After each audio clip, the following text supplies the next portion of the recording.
Crazy times. But Quins in possession with inside of the 22. Gray feeds it back to Kerr. Here's Esterhuizen again. Smith. Liner. Great defence from Devoto. Didn't bite and create the opportunity for Liner. Esterhuizen once more buffeted in the tackle. Lamb. Shot down early by Hill. No, thank you, good choice. There's Gray, stopped on the game line. Smith. Northmore into that wide channel where Donbrandt lurks and Marchant takes on Noel. 10 metres out. Smith conducting affairs. Canningham holds on to it. Chisholm. Smith with work to do here. There's the goose step. Here's Liner. Through the tackle. Lewis Liner!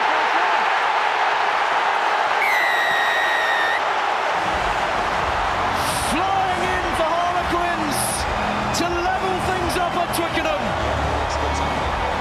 That's the magic goose step. He did it miles away. You wouldn't think it'd have any effect, but it just makes you hesitate. They know he's going to do it. They know he's going to goose step. But it just makes everyone stop for a fraction of a second. That gives Liner the line. And Flatty's got to do better there, but still takes some finishing. Cuts the line, inside shoulder against his defender. And wow, what a grandstand finish we have. I told you before the game, it's the goose step that does it. And it certainly was. When that ball went into the backfield, he just thought, that is a nightmare for the Chiefs, because it gives him so much time to make a choice. And he makes exactly the right choice. And people just, they breathe off him. Liner picks an unbelievably good line. A Liner ruling the roost at Twickenham yet again.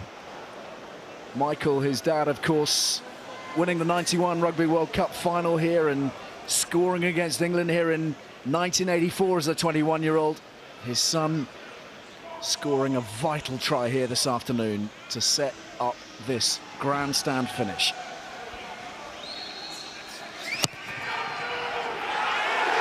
Measured to perfection. Quins in front. Wow, it's 7 minutes to play. It is incredible, isn't it? The way that he just draws in defenders is absolutely sensational.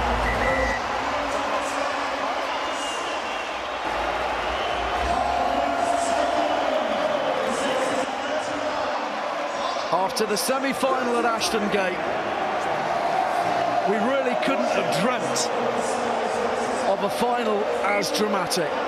It's exactly what we've got. Donbrandt with the restart.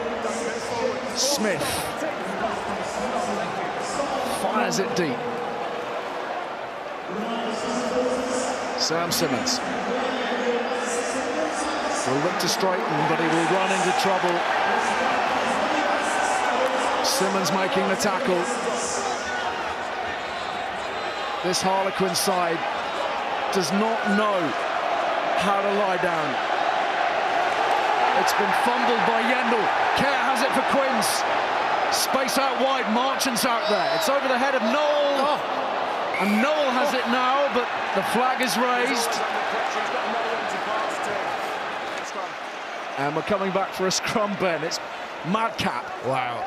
The Chiefs just saying, hang on, how come it's a scrum? Surely the advantage was gone because he kicked it away, but the referee saying no, had no other option but to kick it.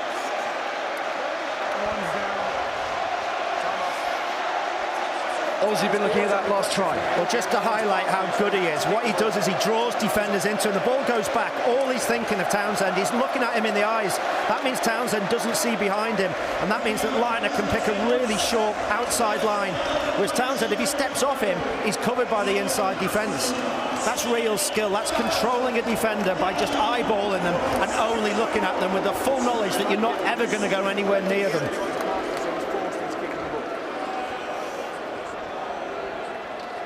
Have we seen a better final?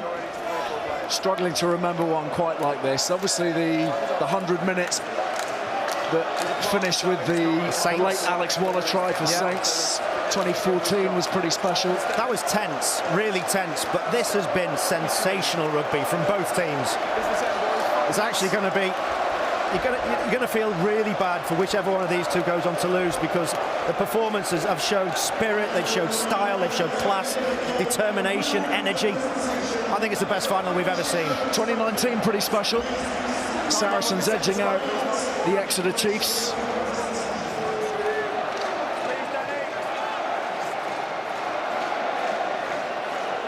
(37-34) that day.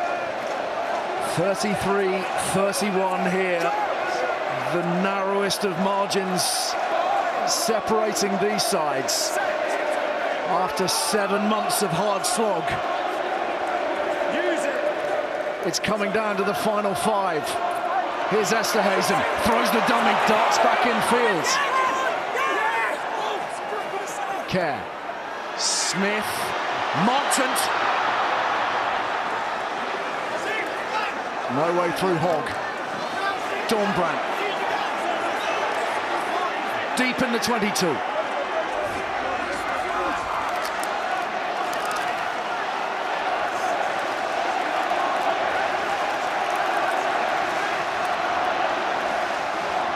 Marler carries it up again. We'll be here till nightfall if necessary. Let's watch how Smith moves on the passes when he gets them. There he is, providing the ball for Green, slammed on the tackle by O'Flaherty. Smith, another tackle made to stem the flow. Here's Lauday. Marler again. Slamming his way into those black-shirted defenders. I wonder if Smith's thinking about dropping into the pocket for a drop goal. Or is it just all-out attack for Quins? Seems to be at the moment. Smith takes it on. Green on the outside arc. Here's Lauder again!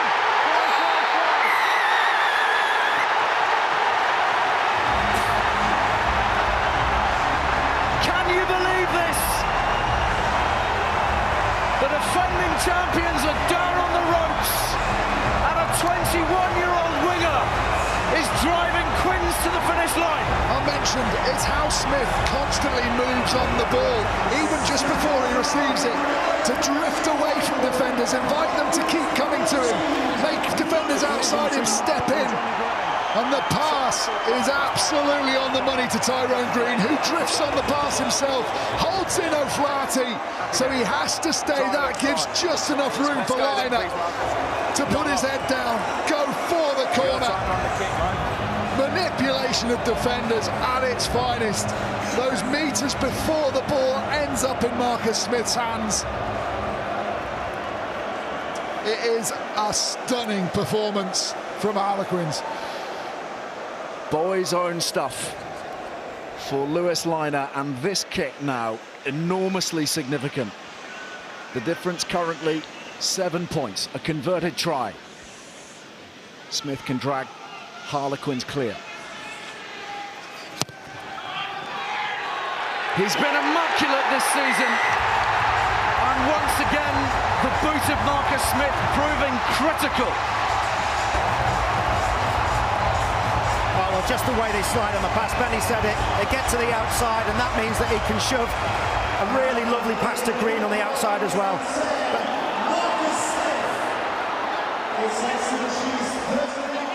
Final moments. Chiefs need something fast. They may have something fast as Kirsten drives into the 22 and Stuart Hogg touches down for the defending champions.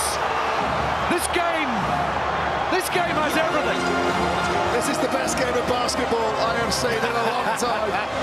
End to end, unbelievable. But again, just that ability to manipulate defence, tired defenders, defenders that are thinking about their next attacking move, don't switch on quickly enough after the conversion. Wow, Quins under the posts, just saying to each other, we have to switch on at key times. We can't think the job's done, or they don't think it's done now. Once again, it's a 2-point ball game. Little more than a minute to play. Yeah, okay from the restart, didn't it, Ben? You look at Noel round the back, takes it really well, recycles quickly, and then it's just the angles that they run, the way that they pick lines. Lovely ball, short ball to Kirsten. He accelerates. Hogg comes from miles away to get into support. And I'm going to need to lie down in about 2 minutes' time. What a brilliant pass that was. Was it Yendel? Oh, just took the pace off it. Everyone expecting it to go out of the back on the overlap, and he puts Kirsten through a hole. Slade for the Chiefs. Into the final minute. They've got a full 80 metres to move upfield, and Lonsdale clings onto it just. Devoto. They've just got to stay composed here. Don't give away a penalty, Quins. Hold the field position, hold your line, make sure you're onside. Strong work from Harvey Skinner, who's come on for Jack Noel. Kirsten banged over, ball dislodged, Quinn's possession. That might be it. Marler trucks it into the 22 for what might be a final time. They're in control of their own destiny now. A destiny they could only have dreamt of a few months back. It's Harlequins in a thriller at Twickenham. A breathless thriller. And against all odds, having been down and out in January, Harlequins are champions in June.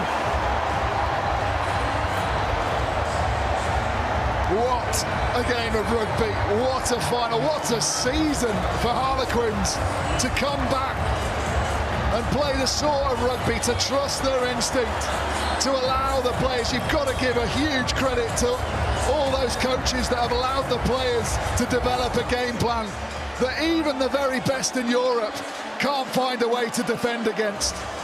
Absolutely brilliant performance. The Chiefs gave it everything. It wasn't a bad performance from the Chiefs, but Harlequins, as they did last week, just found a way to let their attacking rugby do the talking. They started strong defensively, but in the end, it's that game that has seen them get to this final that has won it for them.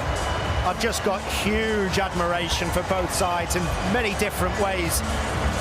You look at the Chiefs, their desire, their fight, their power. They've got the all-round game. They're absolutely fantastic. But I think this season, Quins have redefined professional rugby. They've redefined how to play the game, the mindset that you have. That game that you played when you were a 10, 12, 15-year-old kid, when you ran out, you wanted to run and run onto balls and get support passes, score tries, entertain people. We've spent a long time without crowds, and they'll watch this and they will be queuing up to get back in and watch rugby like this when they get that opportunity. And do you know what? It's been the hardest man of the match decision I think we've ever had to make. There's been incredible performance. Danny Kerr, Marcus Smith, Chisholm, Dombrandt, Marchant was sensational. But there was one defining moment in that game where Chiefs could have broken through Hogg and gone the length and put the game to bed. And it's that guy there, Joe Marler. He is our Gallagher Premiership Man of the Match and the recipient of the Peter Deacon Medal. He has been the cornerstone of the flamboyance of this team. Absolutely sensational year for Quins. Just a word for Exeter. They didn't, as I mentioned before, they didn't turn up and not perform. They came here, threw everything at it, and they played some great rugby just on the day. Everything clicked when Harlequins needed it to click. But they're still a force, they're still a powerhouse. They got themselves to the final. Crucial for Rob Baxter and his men to get that message across over the summer. And as we know, Chiefs will always look at how they can get better and where they can improve. They know they'll need to. There's a new team on the block now that know they can beat the Exeter Chiefs, so they need to find a new way of doing it. And that man, I'm sure, Tony Rowe, will trust Rob Baxter to find a way to do it. Well, it will surely fuel their hunger for next season, of course, when Saracens will return to the mix.